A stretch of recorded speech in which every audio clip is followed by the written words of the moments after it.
My friends, what is going on? So,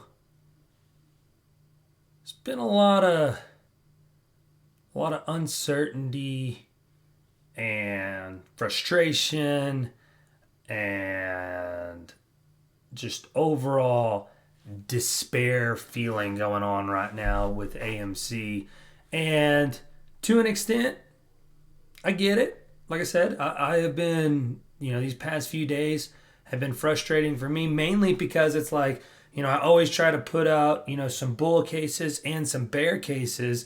And unfortunately, it's just like, my bear cases are the ones that are playing out. I tweeted out yesterday that, I thought, kind of a low today would be around the 22 mark. And unfortunately, it was right.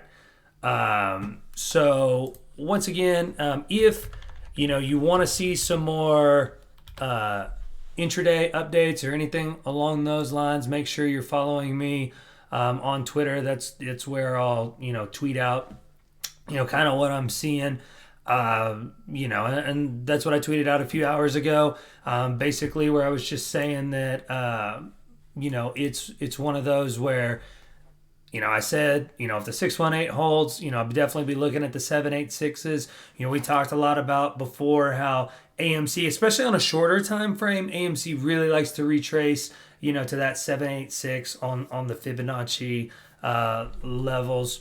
But like I said, if you want more updates or anything along those lines, now that I'm back to my gym every single night and everything like that, I won't be able to do as many videos. And I always said I don't want to make videos just for the sake of making videos. I want to make videos when I really feel like I've got something that I need to say. If I can say it in a tweet, I'm gonna say it in a tweet. Because like I said, this takes a lot of time, energy, and effort for me, which is fine. Once again, I am about helping people, so I am totally fine, doing this.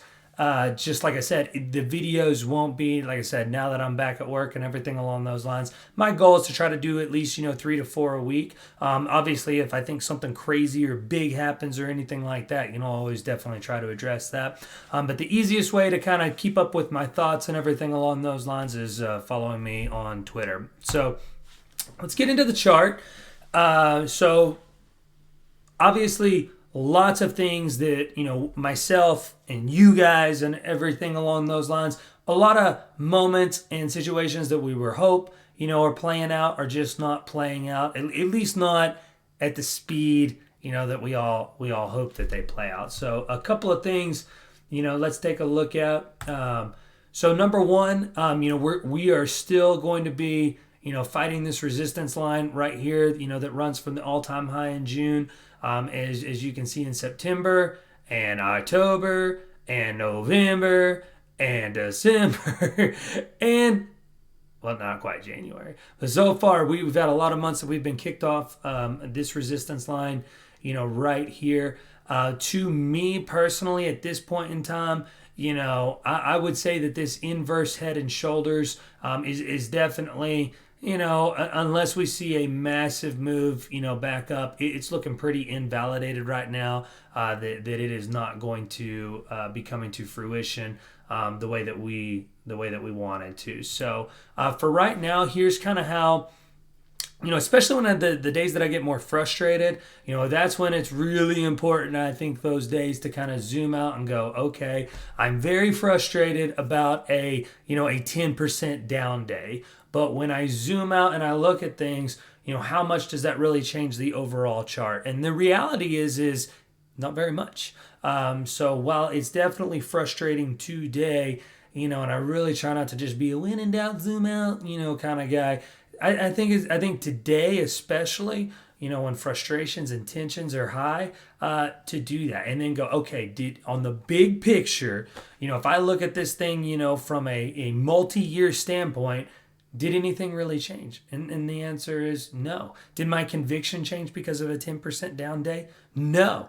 The only thing that changed is if I tried to sell, if I paper handed things, which I don't do, but that's what you need to do. That's fine. But there's just nothing that's really changed all that much. Okay. No major or key supports were broken or anything along those lines. So it's just, once again, it's one of those days where it's like, I'm frustrated, but I need to breathe. And knowledge, I said this the other day on Twitter, knowledge is power. When you get frustrated, fear comes from the lack of understanding and the lack of knowledge that you feel, because you just feel like, oh, it's out of control and it's losing so many K levels. But if you truly knew what was going on and you realized, okay, this is making, normal retracements and everything along those lines, I promise you just would not stress out enough.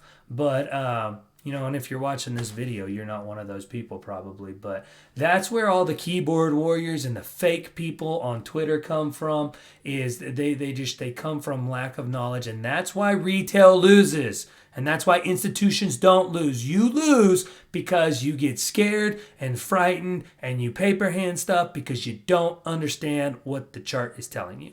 Now, that's my opinion, and it's a little ranty, and I try not to be like that on this channel. But I also believe it's reality. So let's look at some stuff. So once again, looking at these extended lines right here, we haven't even come close to the support line that's been running, from the January run up. When you look at, so I'm going to actually take these off here. When you look at, oops, I didn't mean to do that just yet.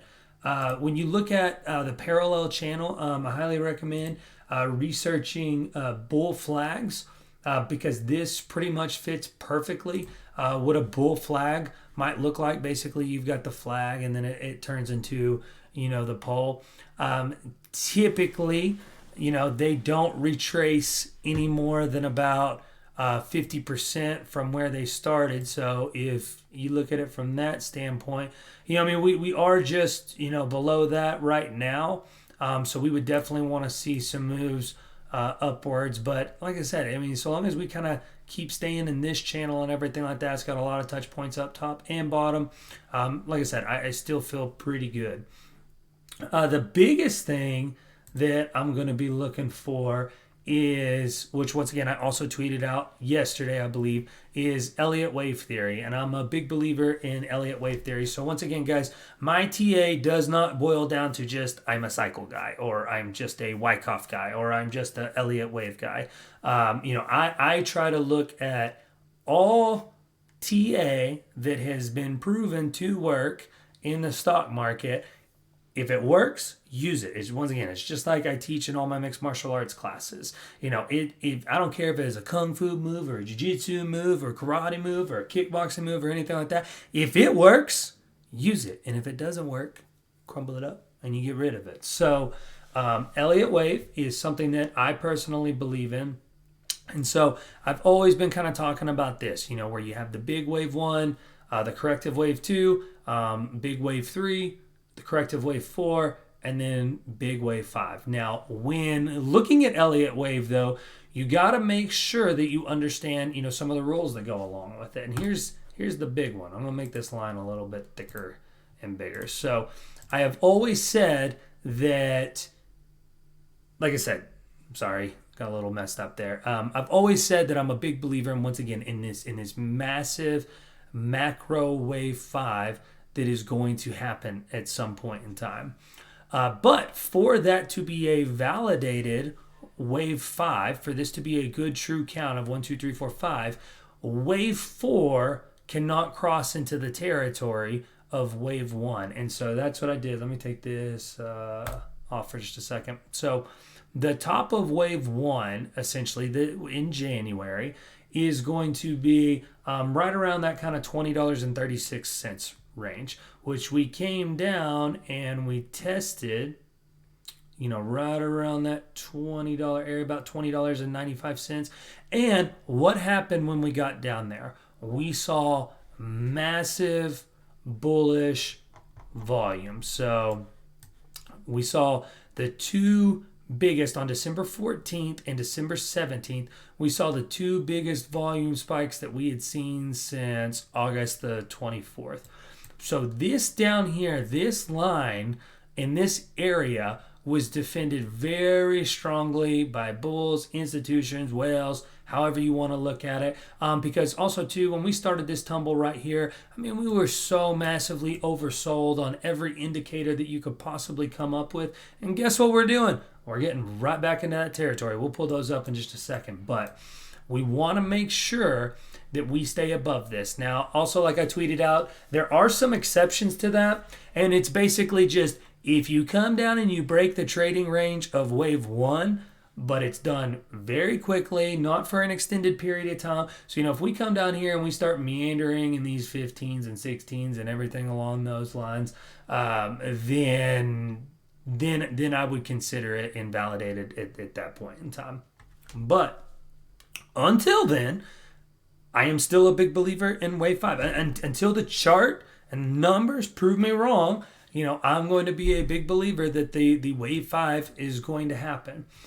So what I'm hoping for, and honestly what I'm hoping for as kind of my worst case scenario, obviously every single day I wake up, of course I want to start reversing back out of this and start, moving up and seeing some volume. We are starting to see the volume pick up a little bit here. But like I said, all these big sell-off days, that was 23 million volume. That's 26 million. That's 33 million. That's 45 million today. So these last 4 days barely even add up to one of these massive green candles over here. So the lower the volume is on the drop, the easier it's going to be reversed when we start moving back up. So honestly, what I'm looking for right now is my worst case is kind of a double bottom right here in this $20 and 76 range, right around in there, because you see last time we had a kind of big old massive double bottom was in August, and we had that, which sent us from the 28 range, all the way back up to the 52 range. So I'm totally okay, with another one of these, playing out. And kind of the more I even sit here and look at it, this big cascade down to the double bottom, that's, if you start looking at like November 17th, that cascade, that comes down, and then I'm just kind of looking at this for the first time. So this big cascade that comes down, and that's where we kind of thought it was a selling climax and the automatic reaction. And then we had a big, deeper spring. And then we kind of came back up. Then we came down and tested it again. And then we moved up out of it. So this, double bottom right here, let me just... Once again, guys, anytime I use bars patterns, it's not for... any type of specific date or anything along those lines. It's just to show you and give you an idea what a move could look like. And so, if we start doing this and dragging this, look at that.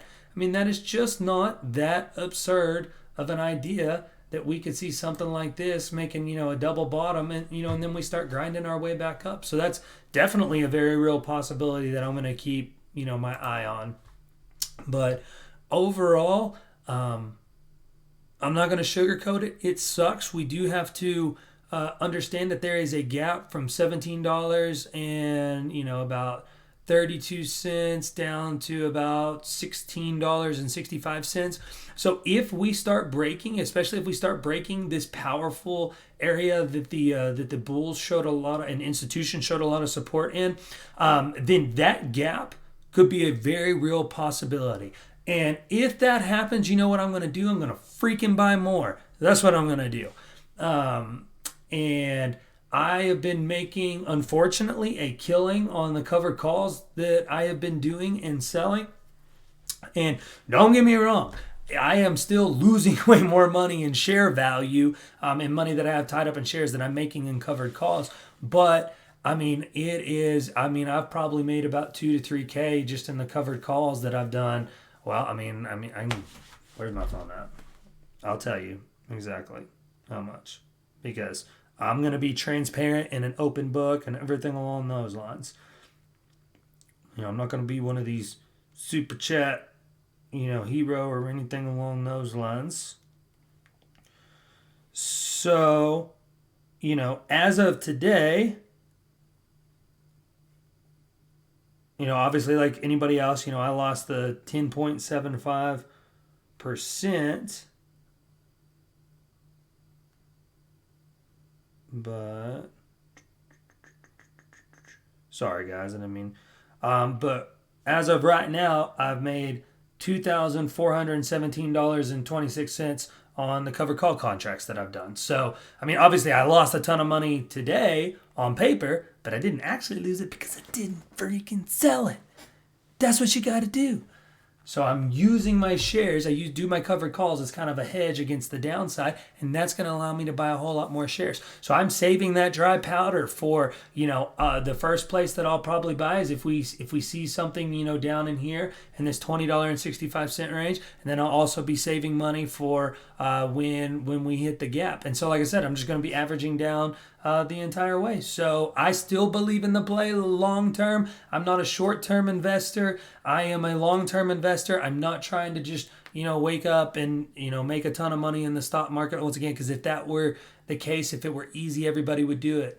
So that's not my plan. My plan is I am buying and I am holding AMC for a very long time. Obviously, unless MOAS happened tomorrow or anything along those lines. But I am only ever going to talk about what I believe in and what I can see and what I can prove on the chart. And so right now, I still believe I can prove that a massive macro wave 5 Elliott wave theory could potentially be happening. We've got a lot of support lines and everything along those lines that are going to be still in there.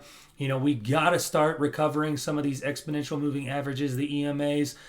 So like for instance, today we really start need to getting up into those 28 to 31, 33, and even we start recovering some of those. We start recovering the 200 moving average, anything along those lines. We're going to start seeing some upside and extended moves to the upside, in my opinion. So last but not least, let's take a look at just a couple of the indicators. So once again, you guys know I talk about it, harp on it. OBV, so still from that low that we had in August, OBV is making higher lows the entire time. Meanwhile, the price is taking a dump. So once again, bullish divergence. The OBV is considered something that is going to give you an indicator of potential reversals. My last video, I really dove into it quite a bit more. So if you're wondering what's OBV or anything along those lines, please go back and check that video. It has a lot of good information as far as OBV and why it's important. And we are still trending upward. Calm down. Sorry. Other indicators, RSI. So the RSI, we are getting back into those massively oversold areas. Every time we have hit and kind of dipped below that 30 on the RSI, we have had a big move back upwards. We went from 25 up to 33, so almost that's an $8 move. We went from 21 all the way up to 31. So we are getting into those massively, once again, like I tweeted out today, we're getting into massively oversold territories on AMC. Let's kind of look at it just a couple more areas. So the 4 hour, we're about to dip below the 30 range. So once again, anything below 30 is considered massively oversold. And you can see we don't spend much time in these territories at all. As soon as we start hitting these massively oversold territories, we always move back up to the upside. Let's look at the 1 hour. 1 hour, massively oversold. Once again, you can see we don't spend a lot of time here before we start moving back up. I don't take as much account into like the 5 minutes or anything along those lines, but basically just kind of taking a quick peek at them right here. We have plenty of room to run. Now, the biggest reason I believe we're seeing what's going on right now is because of the massive amounts of COVID news, and they push back like the Morbius theatrical release. And so if you were going to be a short seller, it is an easy time right now to be piling in on anything that's gonna be where crowds are gonna be gathering or anything along those lines. So if I was wanting to short a stock, something like movie theater stocks would be going one of those, oh, people are going to be scared to death to go to the movies and sit in a theater and everything like that.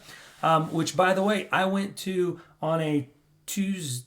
Yeah, last night was Tuesday night. On a Tuesday night, I went to a 9:30 showing of Sing. I took all my kiddos to that, and I mean, we were in a packed movie theater. Now, once again, my kids aren't back in school just yet or anything like that, so it's not completely fair. But I mean, it was a packed movie theater and an arcade and everything like that on a Tuesday night at 9:30 because that's when I get off work. I don't get off work till really late. So, like I said, I'm frustrated like you, but I'm not concerned. And so all this is doing is pushing the timeline back a little bit of what I think is going to happen. And so that's frustrating. I'm okay with being frustrated. I'm frustrated. Being an emotional child is unacceptable. I've never seen so much grown men and women crying on social media about things that they don't even have control over. And once again, it's okay to be frustrated about the manipulation and everything along those lines, but every stock is manipulated, in my opinion. Every stock is manipulated. Now, some more than others. I agree. AMC and GameStop are probably the two most, crazy manipulated stocks that you see going on out there. But I just don't understand the complete lack of emotional self-control. It says a lot about society in general, as far as I'm concerned. And once again, I'm not talking to like 95% of you, but it's just some of y'all be crazy. So I'm going to start diving in and looking at some fractal stuff. Whenever I look at the fractal stuff, I like to do it on the Heikinashi candles. I highly recommend following Booksy on both Twitter and YouTube. He is great at all the fractal stuff, and he doesn't take the same approach that I take to it, but I think that I think that he's great. So make sure you're following him if you want to do more of the fractal stuff. I just haven't dove into it much here recently, but if we're looking at some fibs here, we came just below the 786 from the spring. So we could come down here to like the 885, around that 2197. But we're kind of starting to hit. So once again, other than that spring, since the June run, we hadn't seen these levels. So we're kind of double bottoming already right in here.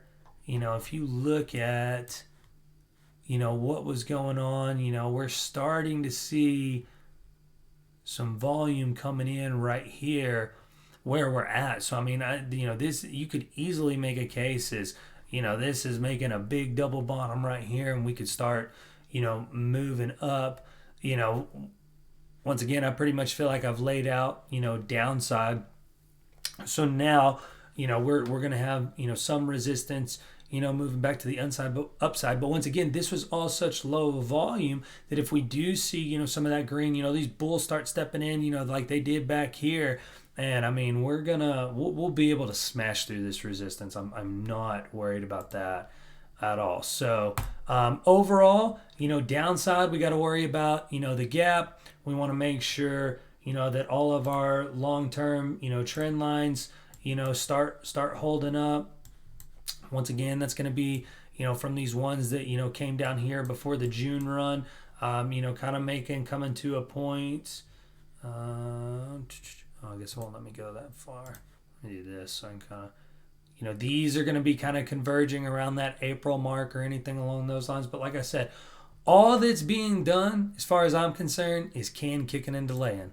So I'm not concerned about the play. I'm not concerned. Once again, we come all the way down here, start filling these gaps or anything along those lines, I will be just fine because I will be buying more. I will be able to average down. Like I said,